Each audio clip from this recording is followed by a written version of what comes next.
গ্রামে আসলেই যেন সেই আনন্দময় শৈশবের স্মৃতিগুলো মনে পড়ে যায়। এই যে দেখতে পাচ্ছেন যে পোলাওয়ান সবাই ফুটবল খেলছে, আসলেই গ্রামের এই অনুভূতিটা সত্যি অসাধারণ। এটা আসলেই নিজ চোখে না দেখলে, নিজে বসে এইগুলা উপভোগ না করলে আসলে বোঝা যায় না। গ্রামের আসলে এই জিনিসগুলো খুবই মনে পড়ে। আমরা যখন আমাদের কর্মস্থলে ফিরে যাই তখন খুবই এই জিনিসগুলো মনে পড়ে। তো দেখতেই পাচ্ছেন যে হ্যাঁ, ঈদের ছুটিতে সবাই বাড়িতে আসছে এবং সবাই ফুটবল খেলছে। এটা খুবই ভালো লাগছে।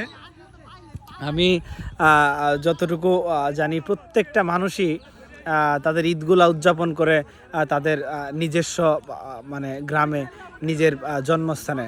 নারীর টান বলে একটা কথা আছে, সেই নারীর টানে আমরা শহর ছেড়ে, কর্মস্থল ছেড়ে গ্রামে চলে আসি এবং এই এই যে খেলাধুলা, বিভিন্ন কার্যকলাপ, এগুলোর মাধ্যমে আমরা সেই মানে আনন্দের বহিঃপ্রকাশ ঘটাই।